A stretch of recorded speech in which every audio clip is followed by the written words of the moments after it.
Bien Galetto, bonjour. Alors, on a eu des avant-cochons des épisodes. Là, on est sur ton domaine à Bellesta. Non, Montalba. C'est pas loin.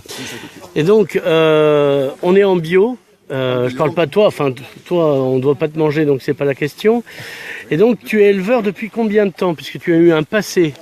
Alors, 1 an et demi maintenant qu'on est installé officiellement. Ouais. Donc, on a des bêtes, ça fait un peu plus longtemps. Mais... Et alors, pourquoi devenir porcher? Parce que tu as lu Ulysse et le personnage t'était sympathique? Non, pas du tout. Non, mais c'est une histoire de hasard de la vie. Hein. Ouais. On se retrouve, au début, on faisait notre cochon tout bêtement pour nous à la ferme là. Ouais. On cherchait un moyen de s'installer éleveur. En bio aussi, c'était déjà la base. Hein. On a eu des portées chez nous de cochons, ça s'est très bien passé, on s'est éclaté, on trouve ces bestioles fantastiques, intelligentes et attachantes. Dommage qu'on doive les manger quand même. Il y en a celles qu'on garde et celles qu'on mange. Voilà, d'accord. Les plus intelligents sont recrutés pour faire la communication. Oui, c'est peut-être pas forcément c'est pas toujours l'argument principal, mais... Et voilà, de fil en aiguille, on arrive là avec une centaine de cochons sur 6 hectares et demi. Ouais. Tout en plein air. Alors ça coûte combien de s'installer? En investissement? Ouais. Une exploitation comme la mienne, c'est une centaine de milliers d'euros. D'accord. Donc il faut ou des braquages ou gagner au loto. Il faut faire des emprunts. Faut faire des emprunts. Ah ça, oui d'accord. Non, mais moi je préfère l'aspect plus violent, quoi. Il y a le côté sportif du braquage.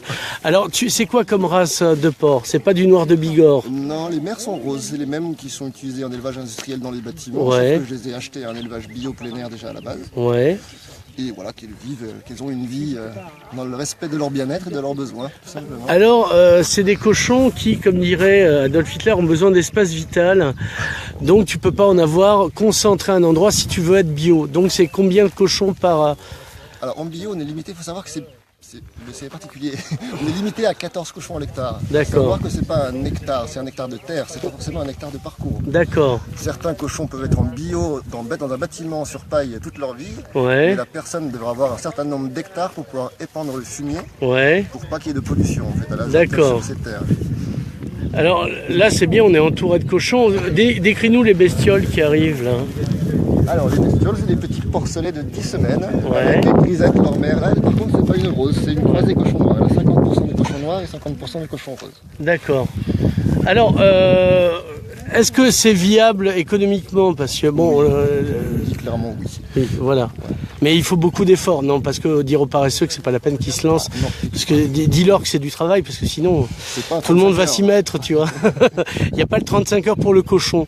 Tiens, donc voilà. Et nous, il faut savoir qu'on est très contents. Ça fait 1 an qu'on a démarré la commercialisation et ouais. voilà, et on arrive déjà à sortir quelque chose. Et en amont, il faut combien de temps avant d'arriver à la commercialisation, justement?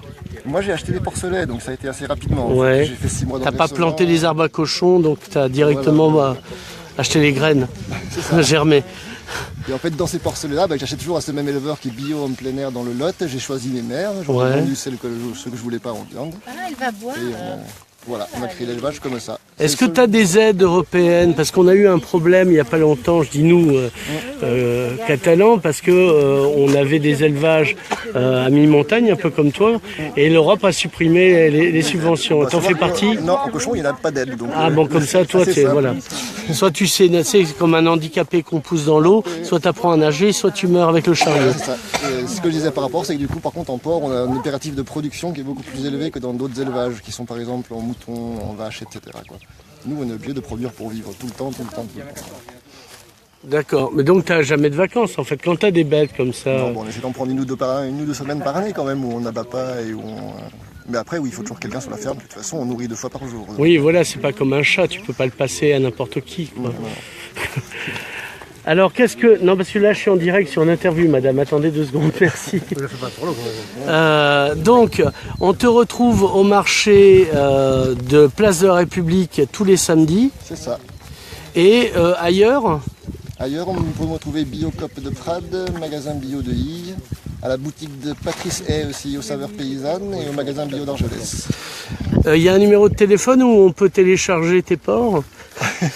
Le mieux, c'est d'aller sur Facebook et de chercher la ferme des Pradettes, et vous aurez toutes les infos, le numéro de téléphone, vous pouvez envoyer un message, voir les photos des cochons, et voir comment on travaille. Julien Galetto, merci.